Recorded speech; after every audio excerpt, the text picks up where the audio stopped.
The unseriousness about our economics from this administration. When things were starting to trend in a better direction, we said the words. We were honest. We were clear. We talk a lot to Dr. Matt Will, economist at the University of Indianapolis. We take a look at what's happening and we say, what does it mean? Not what we want it to mean. What does it actually mean? I don't think anybody, regardless of their politics, somehow benefits from high inflation. Ooh, we need that inflation high so we can win the election. The economy, when it comes to the electorate, is very much about a feeling than a reality. Now, that feeling oftentimes comes from reality, but it comes from the idea that there's somebody within the Oval Office who has an understanding of how to make it work. So much of Trump's success with the economy was based on the idea that people believed that they could make investments for the long term because the nation wasn't going to pull the rug out from under them. Now, certainly those people could not have predicted things like COVID, right? You could not have predicted that. You could not have understood that effect on an economy. Now, you could argue that it would have had less of an effect if we didn't engage lockdowns. I won't disagree with you at all, kitten. Tony Katz today. What's going on, everybody? 833-468-8669 is the number. 833-GOT-TONY. Find everything at TonyKatz.com. Become a supporter there. I'd greatly appreciate the help. And, of course, subscribe on Rumble and on YouTube, where we often do the live stream like it's happening right now. People felt confident that they could make an investment and see that investment work out. When you don't see investment, very often it's predicated on the idea that the business owner doesn't know what's going to happen next, what an administration might do, what a reckless person might do that could change what their investment strategy was. That unpredictableness, that leads to a lack of security, and that leads to anxiety. And certainly that's what we see in today's economy. If the inflation rate were to go down, I don't believe that anxiety were to go away, because the inflation did start ticking down. The anxiety didn't go away. And then the Consumer Price Index came out last month, or was it just a couple weeks ago, and we saw we were back to 3.9% inflation when the target rate from the Federal Reserve is 2%. Yet somehow this administration wants to tell us that everything is going super great. This was a couple of weeks ago, the President, Joe Biden. Look, put it all together. America has, this is a fact, the strongest growth rate of any and the lowest inflation rate of any major economy in the world. In the world. We have a lot more work to do. There's no question our plan of investing in America and the American people is working. It's all part of my economic vision. Building an economy from the middle out, from the middle class out, and the bottom up. It's all part of Joe Biden's economic vision, which he has when he's dreaming, when he's taking all of his naps, which are happening all of the time. It's his economic vision. His economic vision has us back up at 3.9% on inflation. Then there's the conversation about unemployment. The unemployment numbers are under 4%. They're under 4%. Isn't that wonderful? That's kind of a false number. I get why people would want to tout it, and I understand politically why they want to share it. But they're also the people who share, look at all the jobs we've created. People going back to work post-COVID is not job creation. And I put forth to you, based on the data, that no jobs have been created. We are still underwater, as Dr. Matt Will, economist at the University of Indianapolis, explains. We have not created a job. The Biden administration has not created a job. People going back is not job creation. It is this kind of mathematics that is so gross and so offensive when the Biden administration puts it out there. This was Jared Bernstein. He was on CNBC having this conversation and trying to play in this space when asked the questions by Joe Kernan. I'm telling you right now, if you're driving, hands on 10 and 2. If you're utilizing a knife or any kind of thing sharp right now? Maybe not. This is super frustrating. Listen. Grocery store, even though now it's only going up at 3%, it's still in there. And wage gains, real wage gains didn't start until mid last year. So people are still, their buying power is less than when President Biden came in. And you just have to acknowledge that and not say everything's great and that Bidenomics did all this. As I said in my first set of comments, and as the president says, every time he talks about this, prices are still too high. We very much agree with that part of your rap. But let me tell you where I think you're a bit stale there, my friend. When it comes to two issues there, both fiscal policy and inflation. So on fiscal policy, absolutely, the American Rescue Plan was essential to get shots in arms and checks in pockets to get us to the other side of the crisis induced by the pandemic. And remember, when we came into office, there was about a 0% vaccination rate across the country. So getting that program going relative to our predecessor was essential for reopening the economy. But at this point, there is zero or even negative fiscal impulse. And that's a really important term in this context. What it means is the change between fiscal activity last year and this year. And so fiscal impulse really isn't contributing much to the economy's growth at all. And why that's important is because we kind of have this virtuous cycle going. We have a 70% consumer spending economy. When you maintain an unemployment rate that's been below 4% for almost 2 years, and inflation is easing as much as it has, and that's the other part I want to push back on, those real wage gains, which have been year over year growing for 10 months in a row. Now, we need more of that, but it's not just a blip. They're supporting consumer spending on the private side. If you look at investment, private investment up massively in terms of investing in manufacturing facilities. And again, the president's fingerprints are very much on that inflow of private capital investment. Now, let's be clear. The president's fingerprints are not on any inflow of capital investments. But can we take a moment to that line about shots in arms and checks in pockets? That line is so frustrating, I want to scream. Shots in arms and checks in pockets, you're proud of this? First, do not take credit for the spread of the vaccine.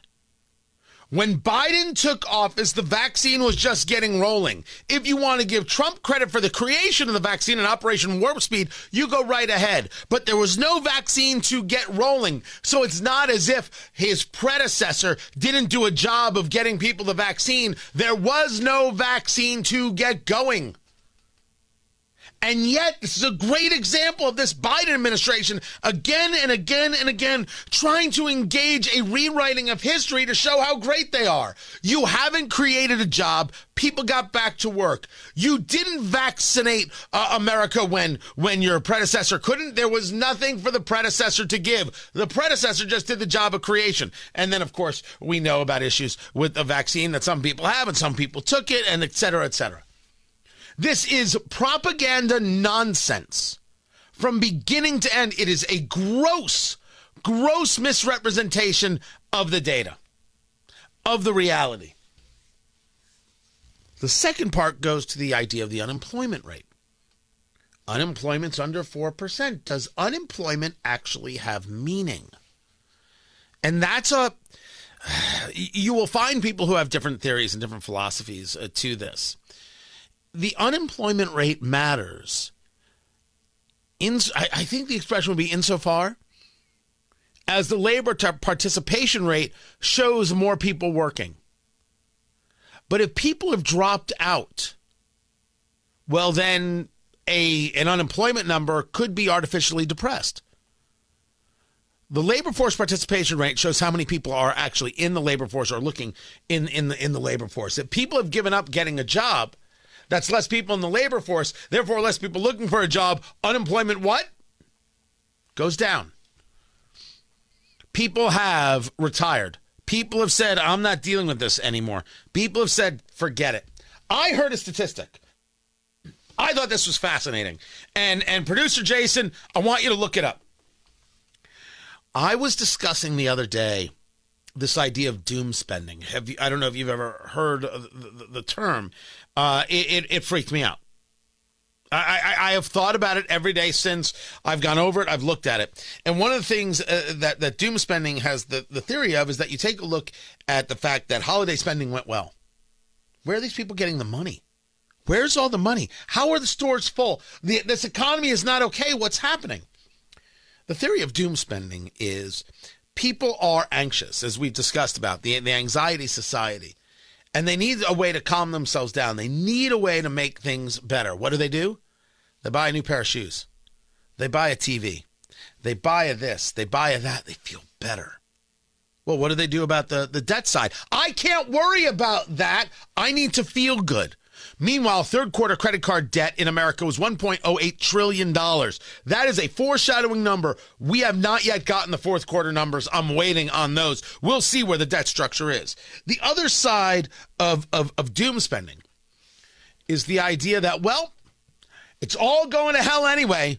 Might as well have a new big screen. It's all going to hell anyway. Might as well get those new Jordans. It's all going to hell anyway. Might as well go on vacation. It is the view that it's all going to fall off a cliff. And so therefore, get it done. And this is where an interesting stat came in. The statistic, or what was the statistic? It was a data point. Or maybe it was anecdotal. Follow me. After September 11th, luxury spending went up. And producer Jason, I'd like for you to look that up. After September 11th, 2001, the terrorist attacks, the murder of our fellow Americans, luxury spending went up. Now, I had never thought about it until the moment it was brought up to me. But the minute you hear it, you go, you take a breath and you're like, all right, I guess I could see that. People saw a terrorist attack, realized I could be gone any second from one of these terrorist attacks. Might as well drive a Porsche. Might as well get a fur. I don't know if they got furs. Might as well fly first class. Might as well buy a Rolex. I'm not doing a Rolex today. Today I am doing the 1959 Hamilton Thin-O-Matic. Oh, it's a classic piece. Maybe not the most expensive piece out there, but it's pretty, people. You can kind of see that, where people said this could all go to hell so quickly. Let's enjoy ourselves while we can. The doom spending is an opposite mathematics, and one that frightens, because this same person who told me this bit of anecdote, who is a business owner in Indianapolis, was very clear that they don't like what they're seeing going forward. Anecdotally, this is the third small business owner, a nice-sized small business, mind you, who has said they don't like what they see going forward in 2024.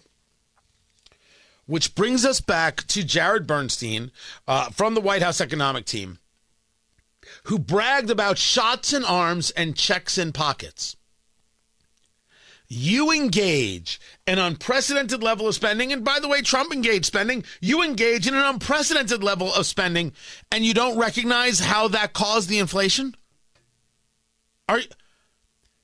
Is it that you think we're stupid, or is that you don't care? You're going to say this because that's how you get to keep your job on the White House economic team. And who really cares about the truth or data or facts or decency or relevancy? The checks in pockets is the problem.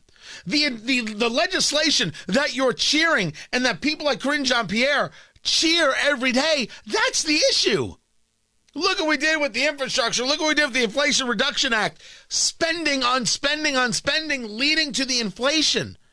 The inflation fight is indeed a fight between Jerome Powell, chairman of the Federal Reserve, and Joe Biden and the progressive left, which was aided by a completely intransigent Congress because the Republicans are morons and they couldn't get their you-know-what together. You're cheering checks in pockets? Good Lord. You know, sometimes you realize that the Democratic Party is really doing everything possible to make it easier for the Republicans to take the White House.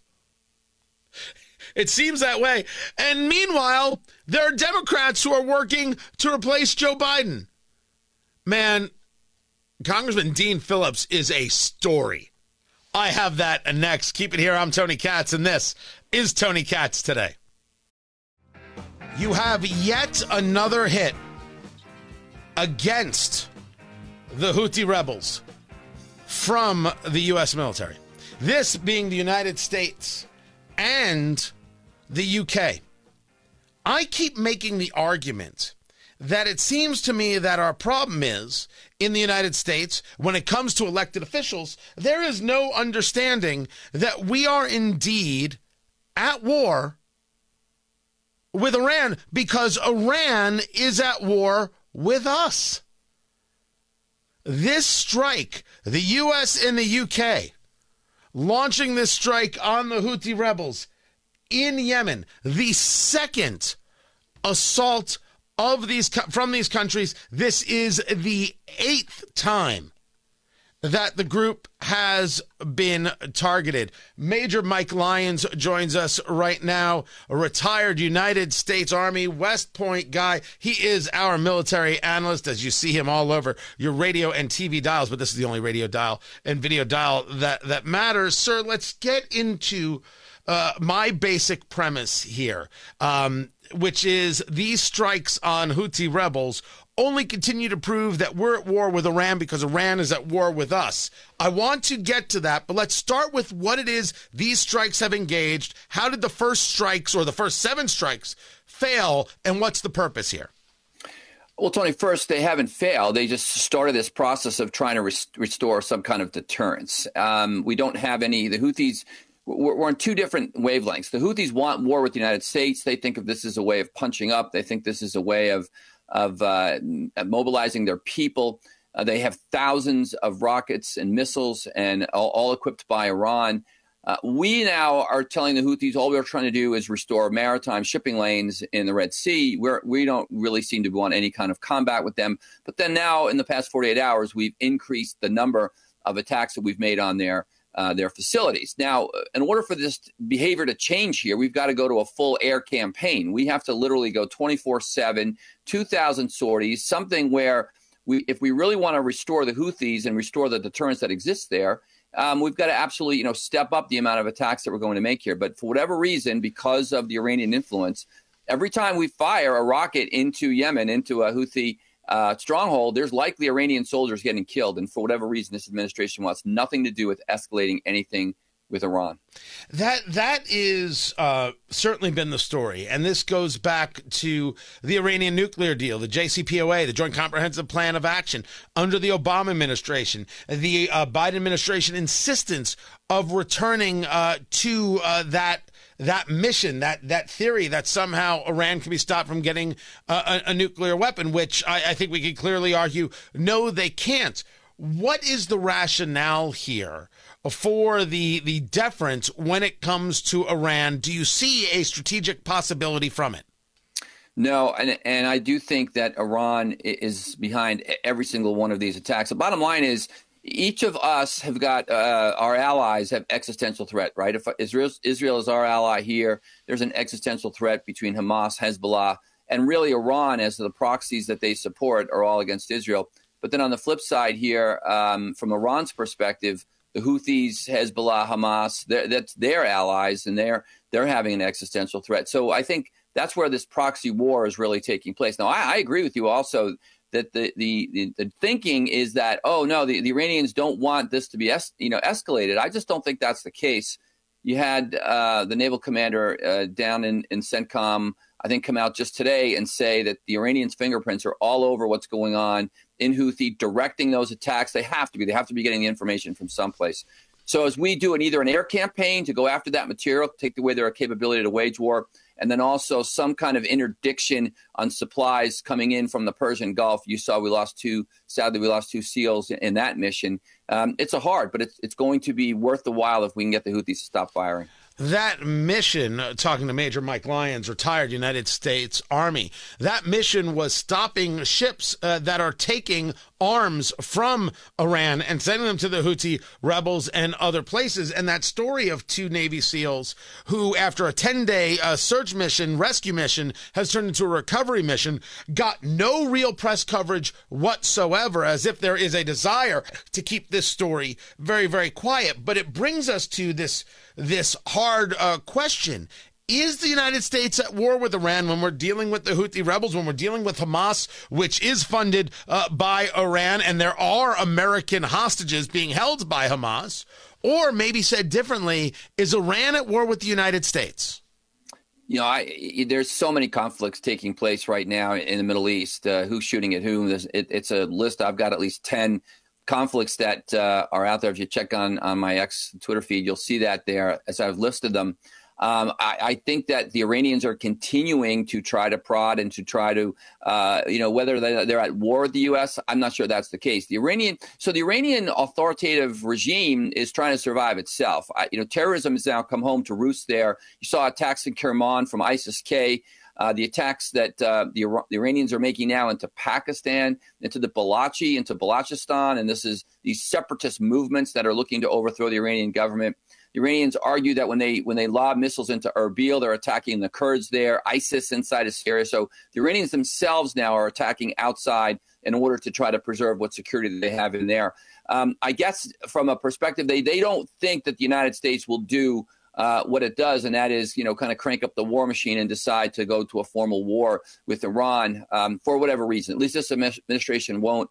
That would lead to a tremendously oversized regional conflict in the area where who knows what would happen then. So let me continue on this conversation about, are we at war with Iran, or is Iran at war with us?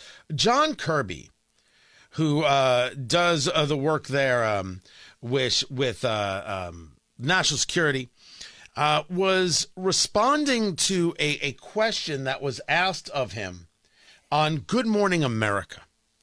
And in this conversation on Good Morning America, he was asked about some recent attacks on U.S. troops. I am going to do what I can. I was going to try and figure out how to play this. I'm not always a pro at these things just yet. But he was asked about this, and his response was that, look, only a very small number of troops have been damaged here, and it was just some traumatic brain injuries, nothing serious. He played it off like it was no big deal. U.S. troops getting injured, never mind being attacked, but being injured to any extent. And here's John Kirby from the National Security Council, the guy who has been brought in by the administration really to play some kind of role model to Karine Jean-Pierre as White House press secretary, and he's saying it's no big deal. You're a military guy.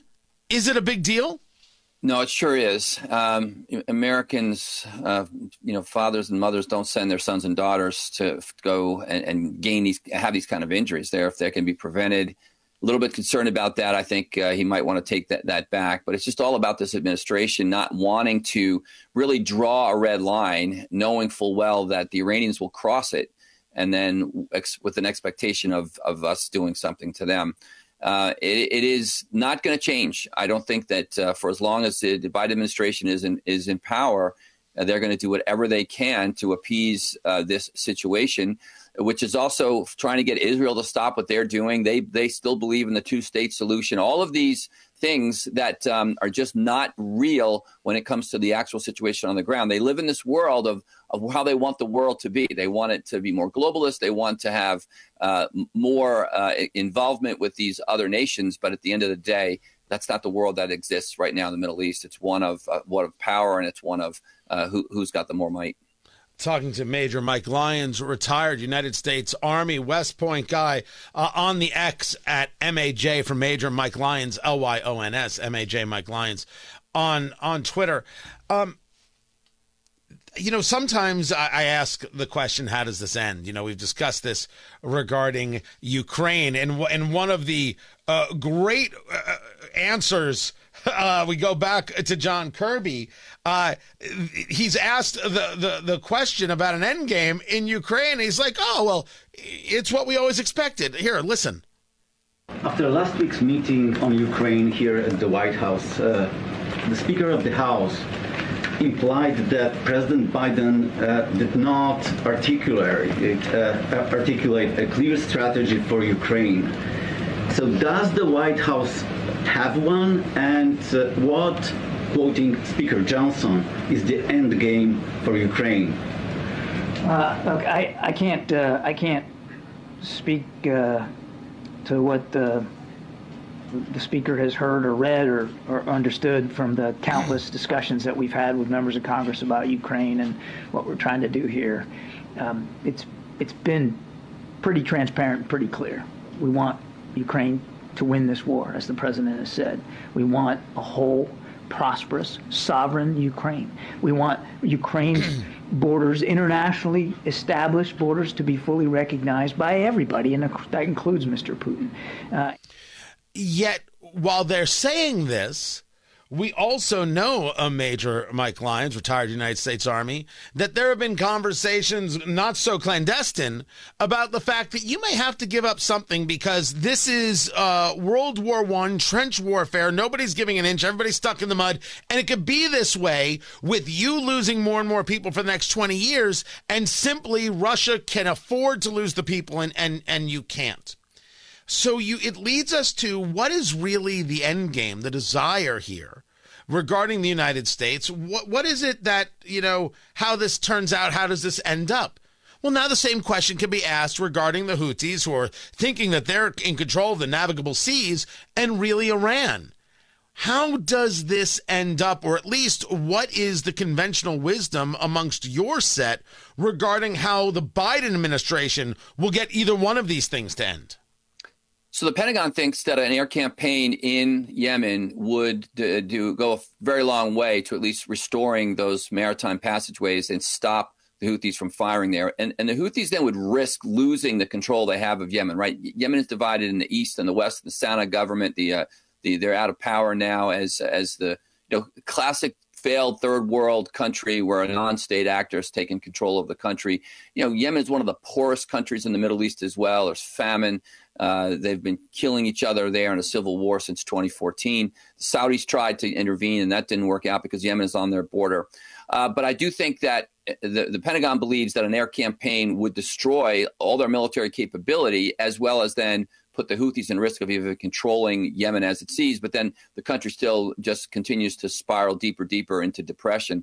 So that kind of fixes one problem, though, but it doesn't fix the Iranian problem, though, because the Israelis are still going to attack Iranian targets inside of Syria. We see them taking out leadership there. We see them taking out leadership inside of Lebanon. So eventually this does potentially lead to the big problem, that is an all-out Iran-Israel conflict, where then it becomes from the air, from the sea, the militias, all kinds of things. That becomes a very much expanded regional conflict. To that end, of course, you have Iran funding Hamas. You certainly have Iran funding Hezbollah to the north, where they engaged a series of rocket attacks and then backed off because Israel was very, very solid in levels of response.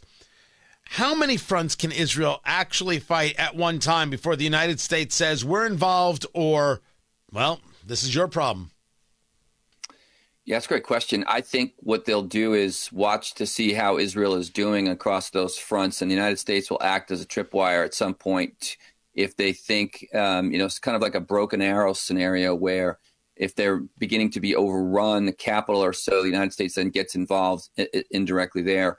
No troops or anything like that on the ground, but this was that kind of fallacy of air power will solve that problem. The Iranians won't fight Israel through their Republican Guard units. They'll use anywhere from 125,000, 150,000 Shia militia groups that exist in Syria, inside of Iraq, Hezbollah, Hamas, and they'll try to mobilize them from there. And they have been surrounded by their enemies since their inception in 1948. But I think that's where the United States gets involved in a broken arrow situation where Israel's about to be overrun. Could you quickly define broken arrow?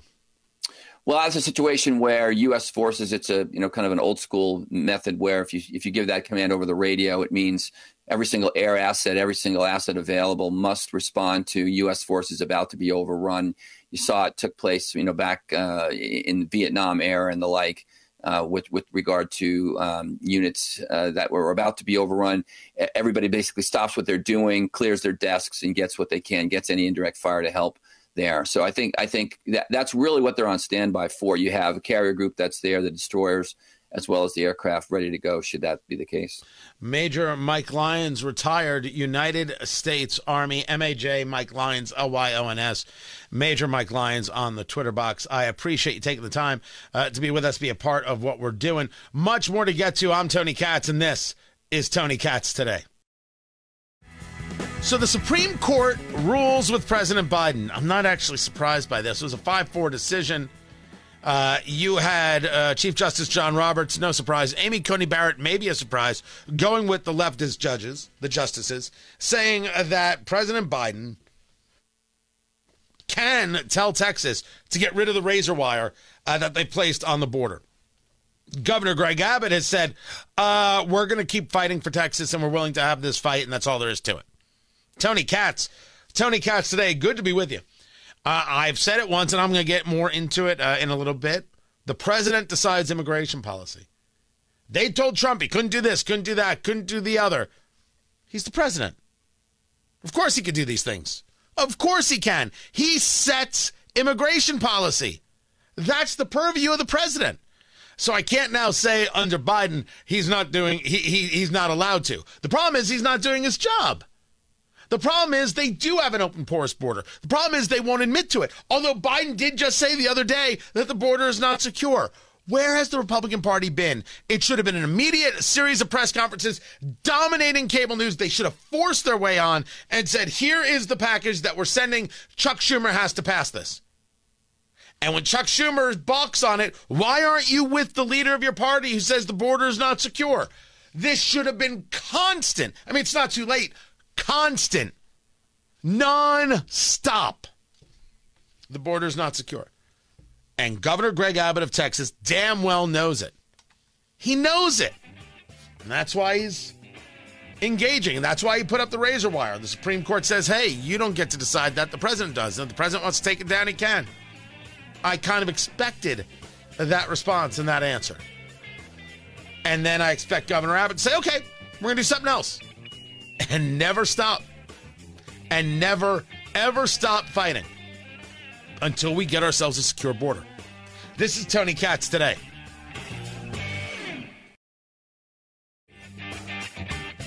The Biden administration getting a win, and they're allowed to cut down the razor wire in Texas. Oh, no, it's not a win for the country. It's just a win for them, for the administration. That is completely deluded when it comes to the border and thinks that they've got the solutions. Well, so there is no question that our immigration system is broken. And so much so that we, as the first bill that we offered after our inauguration, was to fix the immigration system, which included what we must do to create a pathway for citizenship, and to put the resources that are needed into the border. But sadly, people on the other side of the aisle have been playing politics with this issue. The solutions are at hand. And, gone are the days, sadly, where a President Bush or John McCain understood that we should have a bipartisan approach to fixing this problem, which is a May I just say for the record, Vice President Harris, that bipartisan would mean everybody giving a little and getting a little. Your view is you get everything, but your everything doesn't do anything. And since you're the party in power and the Republicans said we can't do that here, we have HB2 over here, you're saying no to that. Isn't there a bit of a compromise that could at least get a couple of these programs, whether it be the technology piece or whether it be a humanitarian piece or whether it be the labor piece going? No, you want to talk about playing politics? You doing an interview about this with CNN is the politics. Tony Katz Today. Good to be with you. Find everything at TonyKatz.com. You get the podcast over there, get the videos over there, all the good stuff over at TonyKatz.com. This administration is unserious about the border and talking points like this. That we should have a bipartisan approach to fixing this problem, which is a long-standing problem. But what are those solutions? The solution includes putting resources at the border to do what we can to process people effectively and putting in place laws that actually allow for a meaningful pathway to citizenship. She said nothing, but the pathway to citizenship part is, of course, a non-starter. No, we don't give people in the country illegally a pathway to citizenship. And that is not how you deal with the border. You deal with the border by telling people you can't cross illegally, you stay out. And if we have to, we put up razor wire. This is what the Supreme Court just said that the United States can remove. It was a 5-4 vote. You had Chief Justice Roberts and Amy Coney Barrett voting with the liberal justices, saying that indeed this is up to the president, who decides immigration policy. Now, as a matter of just understanding of the rules, I agree with this. I absolutely positively agree with this, that the president gets to decide border policy, just like we said Trump gets to decide border policy. The fact that Biden has terrible border policy, that means we should elect somebody else. I actually like to take this philosophy and then apply it to the people who claim that Donald Trump can't take classified documents. Somehow he can't declassify the document. There has to be a system. There's no system. He's the commander-in-chief. He can declassify something just by talking about it, just by deciding it. How is that not the case? If the commander-in-chief can decide immigration policy by saying this is what is and this is what isn't, how is it possible the same thing can't happen with the classified document? The argument of should they, I'll get into a whole should they thing with Taylor Swift. That's right. I've got a Taylor Swift story coming. Don't you judge me. It's excellent. I guarantee it, or your money back. Wait, the show is free? Still your money back. The president gets to decide border policy. And I think that to the extent I have all the facts right about this case, the Supreme Court is accurate. If I'm Texas, I keep going. Try something else. Do something else. Change something else. Maneuver something else. Force the administration to recognize their failings. Joe Biden finally admitted that the border is not secure. Where the Republican Party should be all over this, pushing their legislation and forcing Chuck Schumer to vote on it. All over it. But to listen to Kamala Harris talk about the border and not give a policy because she doesn't know a policy, because she hasn't been there, because she doesn't know much of anything. I mean, that's the only thing we can all agree on. I'm Tony Katz, and this is Tony Katz Today. I, like you, am exhausted of seeing the Kansas City Chiefs in any playoff situation. The fact that the Bills couldn't beat the Chiefs, that they were was it wide right? Was it wide right on the field goal? I couldn't even watch the end of the game. Just disastrous. I don't want to see the Chiefs, and I don't want to see Travis Kelce, and I don't want to see Taylor Swift. I don't want to see the things. Tony Katz Today. Good to be with you. And I'm not an anti-Swiftite. I just don't want it. I want no part of it. I just want to be left alone from it. But this story about the Taylor Swift concert and the cancellation of hotel rooms, sorry, this is a thing. And the more I stare at this story out of Indianapolis, the more I'm like, what the bloody heck? And what happens? So here's the story. Fox 59 had the story. It goes as follows. That you've got these people across the country who reserved their hotel room and got their tickets to see Taylor Swift. She'll be in Indianapolis for November, right before the election. We'll see if she gets political or not. It's gonna be enjoyable, to say the least. It'll bring a lot of money to the city. Great, wonderful, terrific. I love it. They got their tickets. They got their hotel room. One of the places they got their hotel was the Sheraton City Center. Sheraton, nice place for sure.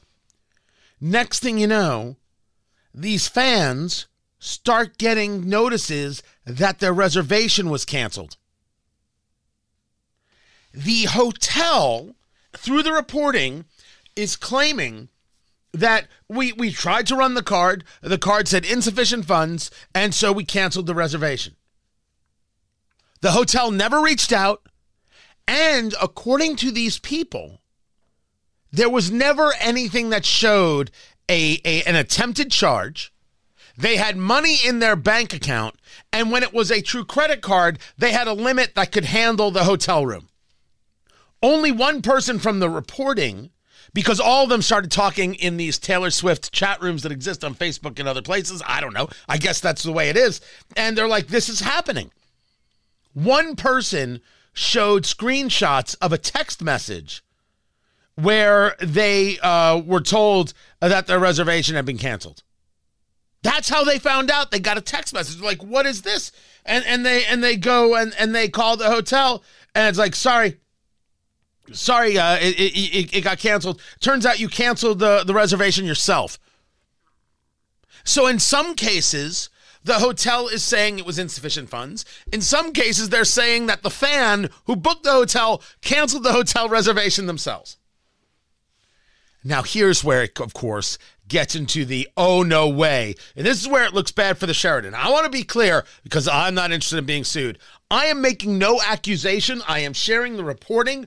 I want to know what happened. I'd love to hear from somebody at the Sheraton because this is bad, super bad PR. If I'm talking about it, this is terrible, terrible PR.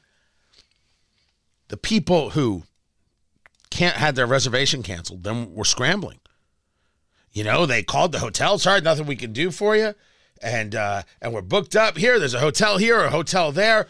But they're much further out from downtown Indianapolis because the Sheraton, it's an easy hop, skip, and a jump to Lucas Oil Stadium where the concert is. And it's more money. And then you say to yourself, wait a second, did you say more money? And then you have to wonder. I am not accusing the Sheraton of doing anything. For all I know, it was the Russians. I am not making an accusation at all against the Sheraton. What I'm saying is, first, it certainly is odd that a bunch of hotel reservations were canceled when these people claim they have the money.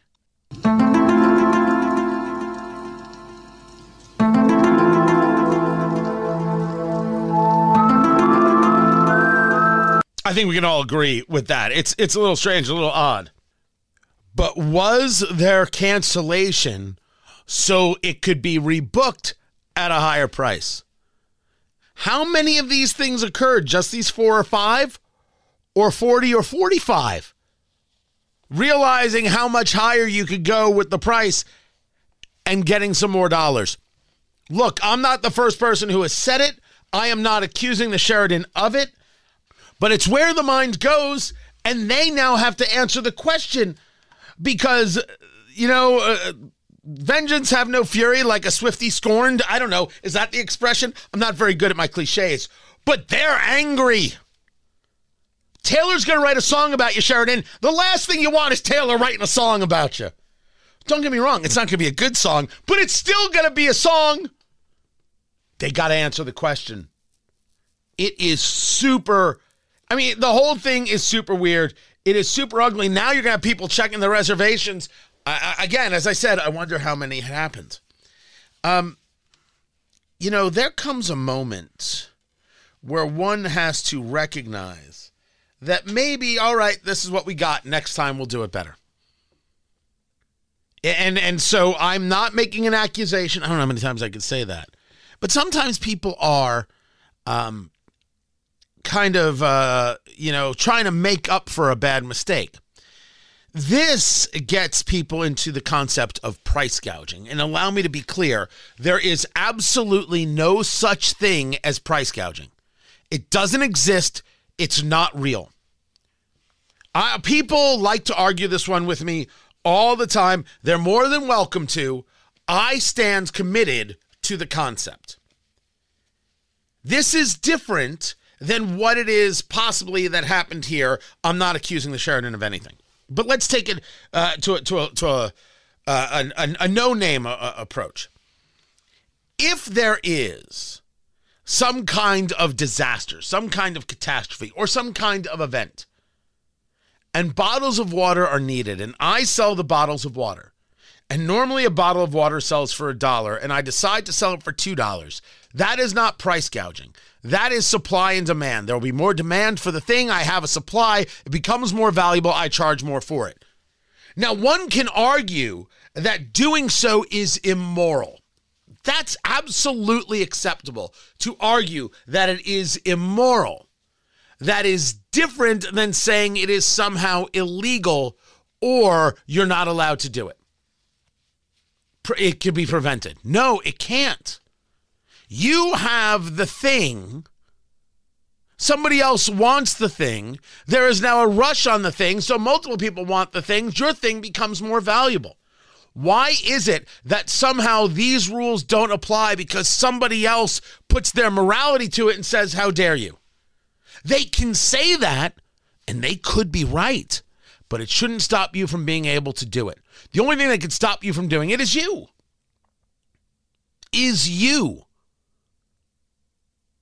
Now, I will tell you that there are stories of September 11th where you've got the towers going down, you've got dust and debris and mayhem everywhere, and people were trying to help other people and getting them water, and there were coffee shops and others, I don't want to use names, that were charging for the water. People are like, are you crazy? There's a disaster. I have always contended that the people there who worked that coffee shop barely understood what was happening around them. I never once faulted them. They had a job. They sell water. You want to buy the water, you pay for the water. And I think some people said, how could you not realize? I think for a while there, when it comes to September 11th, people didn't realize actually what had happened. And maybe if you were far enough away, but you still saw the debris, you don't quite even understand what happened. You would have no idea a way to categorize the mayhem. And let's say you did. Does that have something to do with your age or maturity level, etc.? I look often to find some levels of grace where I can, and in that situation, I always did. That said, I would not, as a business entity, I would not have charged anybody. It would not have come to my mind. But you understand that when you're saying, how dare you charge somebody, that bottle of water still cost the business. Someone took the hit on that bottle of water. And I don't know why we take a look at businesses and are like, you can just take the hit anytime we say so. The abuse, the hatred of the small business owner, the business owner in general, by call it the communist, call it the leftist, call it the progressive, call it the moral. It's a hatred. It's a real, raw, visceral hatred. And it's a valueless proposition. These people should be beaten back with sticks. Good Lord, make them stop. If I have a product and that product suddenly becomes more valuable, I have the right to sell it for more. And it's not price gouging. There is no such thing as price gouging. You can think it immoral, but there is no such thing as price gouging. And anytime the fake Native American, Elizabeth Warren, or any of these other progressives want to come in screaming and yelling about price gouging and we need legislation, they're always wrong. You should fight back against them, because if they can decide that something is price gouging, they can decide that you've made too much profit. They can decide anything in your life. They need to be stopped where they are as the remarkable, ridiculous fools that they are. It is horrific what they want to push on society. That is very different than the idea that I already purchased the thing and then someone believes they can engage in a level of revocation to increase the price. A deal is a deal, and you do not go back on it. So let's say I sold the first 20 bottles of water for $1. I can't go back and now tell them I'm taking the water away, it's $2. I could sell the next people a bottle of water for $2. If the hotel room was sold for, let's call it $200 a night, I don't know. Some of them are going for $700 a night. If I sold these people the room for $200 a night, because I wasn't aware that the largest concert that's sweeping the nation, never mind the world, is coming to town, well, that's my fault for being a lousy business owner, for not being able to forecast, and for not engaging a higher price. Because nobody would object to the higher price. As a matter of fact, do we ever say that hotels are guilty of price gouging? That you never hear that. But of course, we recognize rationally that when there is an event, whether a concert or the NBA All-Star Game, which is going to be in Indianapolis, or the Super Bowl, which should be in Indianapolis, why in the world am I going to Vegas? Oh, that's right, the sports gambling. We know what time it is, Roger Goodell. The price goes up. Well, of course it does. We're fully aware of this. We accept this because supply and demand is real. But if I book the room, you don't get to cancel and then rebook it at a higher rate. That is an issue. That's, to say it in its most, I think, general sense. A lawyer might disagree with me about the terminology, but agree with me upon the principle. That's fraud. Or is that theft? Or maybe there's another term for it. That's some bull crap, and people have to deal with the consequences. Is that what happened with these Swifties? I don't know.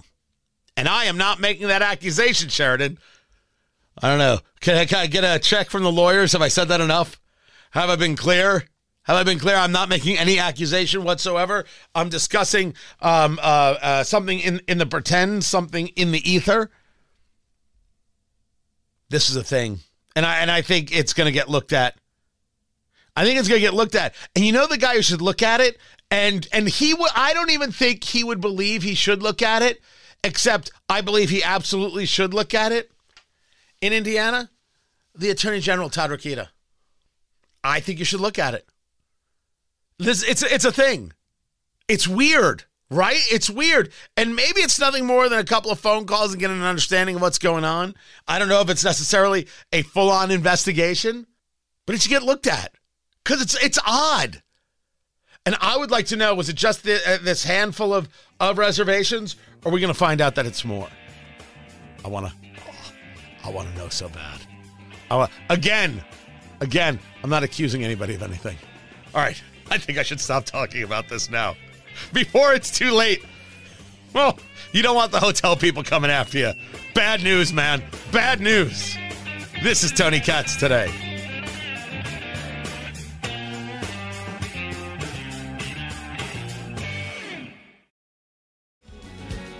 I do love a good competency test. And I'm adoring the fact that this has now become the new litmus test. The insanity of this idea. Tony Katz Today. What's going on, everybody? Find everything at TonyKatz.com. Don't forget to subscribe on Rumble or on YouTube and get the videos and everything else we do. Find everything at TonyKatz.com and become a supporter there. So Nikki Haley and Donald Trump have both decided that everybody needs a litmus test. Everybody. This is the best.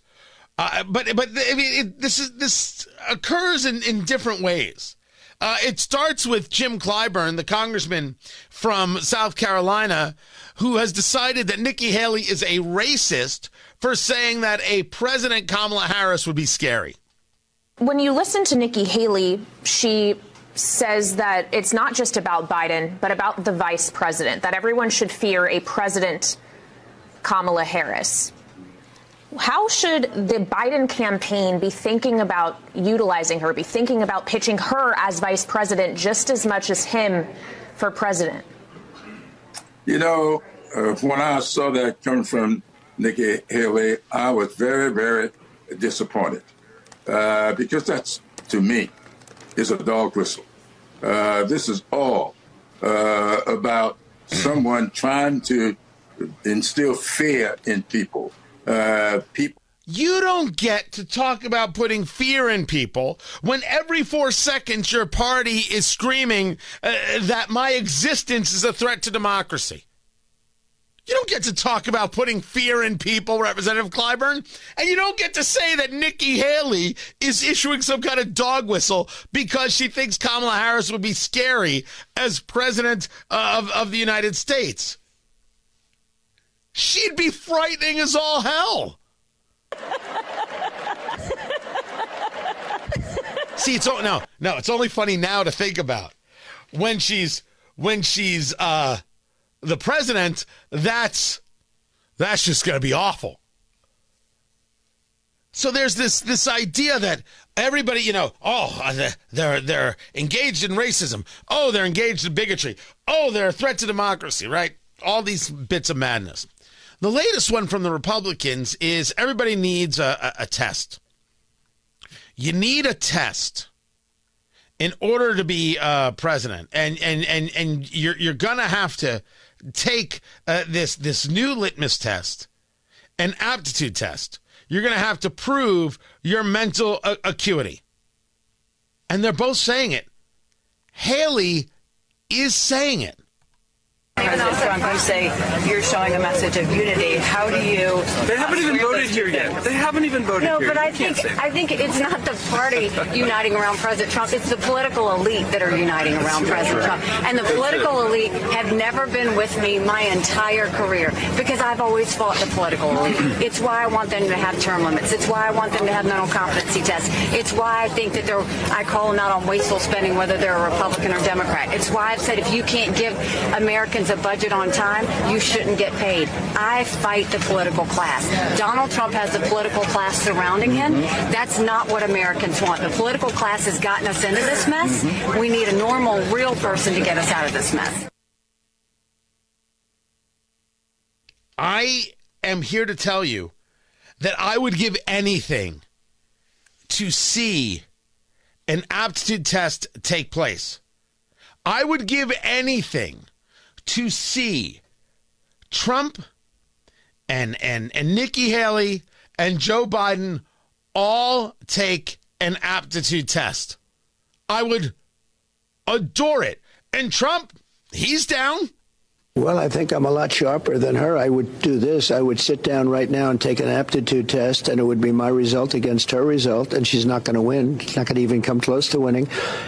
In fact, when I heard the word cognitive, I've taken two of them now. I took one with Doc Ronnie, who's now a fantastic, White House doctor, and a fantastic congressman from Texas, Admiral, the White House doctor, Ronnie Jackson, and he's now a great congressman from Texas. I took one then, and I took one recently. I think the result was announced, and I aced it twice. I aced it.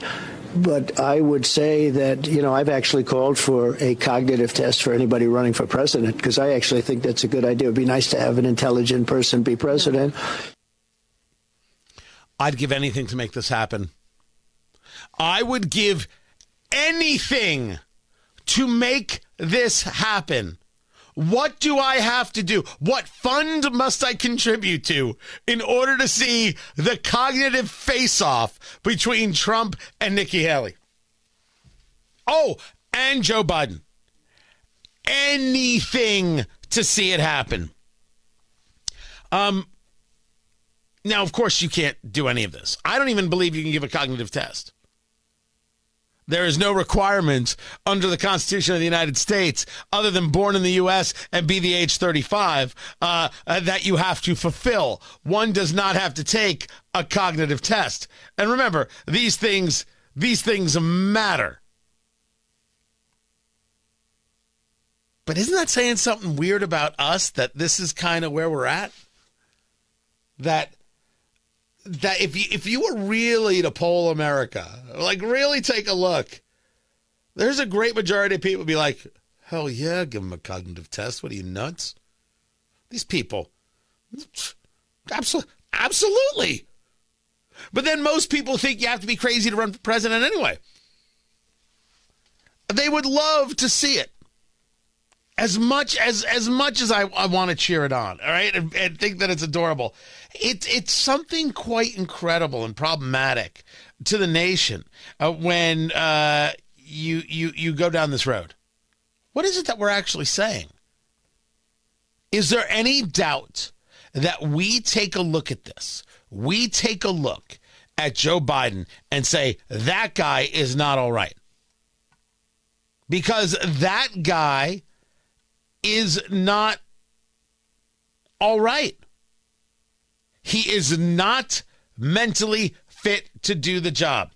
And you say to me, well, Tony, that's a conversation about age. Let me bring you to Illinois, where you have a councilman by the name of Josh McBroom out of Napierville.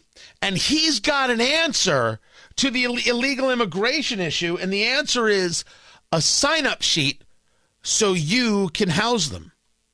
We do hear from constituents on both sides of this. What are we going to do to preemptively stop this? And then we hear from people that tell us we should do more.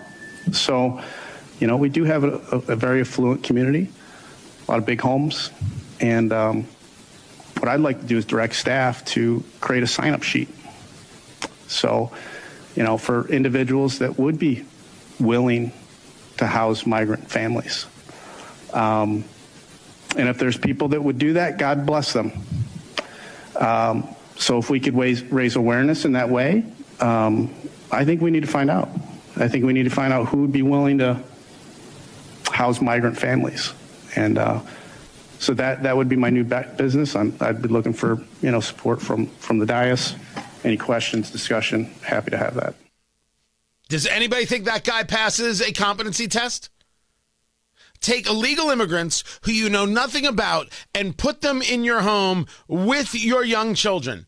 I want to know exactly how many single males he is going to take into his home and whether or not he has young daughters. And if you say to me, how dare you, Tony, I'm discussing reality, that guy needs a competency test because that's the craziest damn idea I ever did hear.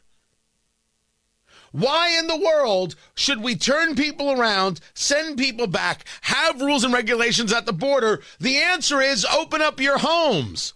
You see, the Third Amendment only talks about the quartering of soldiers. Doesn't say anything about the quartering of people who are entering illegally and could be constituted as invaders. No, not at all. That guy needs a competency test. You think it's just Biden and Trump? You're out of your damn mind. Competency test? Here's another one. Any plans to visit the southern border before the election? The president visited the border recently.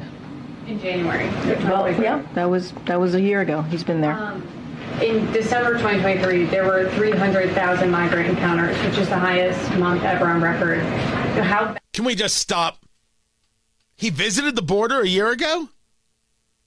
He was in El Paso? He wasn't at the border. He was miles from the border. What? Double check me. Was he in El Paso or was he in San Antonio? A year ago, I was at the border in McAllen. My hand was in the Rio Grande. I watched it afterwards. I was there. I spoke with a border patrol. He was in El Paso. Thank you, producer Jason. That's not being at the border. Competency test. Get it done. There's a never-ending number of people who need this test so desperately. It goes on and on and on. Somebody who does not need a competency test is Steve Garvey. Steve Garvey, out of California. We're talking about the former Los Angeles Dodger. He is on the debate stage running for Senate. He's running against Adam Schiff. He's running against Katie Porter. Representative Katie Porter. Dude, the knock on her, I believe every word, that she is just as nasty and mean-spirited as the day is long. But he's the only Republican on the stage. You've got Porter, you've got Schiff, and then you've got Barbara Lee on the stage. And Steve Garvey is discussing how Adam Schiff lied about Trump and about everything involving Russia. And then Schiff decides he's going to get all high and mighty with him. And Garvey lowers the boom. Thank you, Mr. Garvey. All right, we're going to. I'm going to insist on answering. Right. Just called a liar by Mr. Garvey. Okay, 30 Mr. seconds. Garvey, I was censured for standing up to a corrupt president. And you know something? I would do it all over again.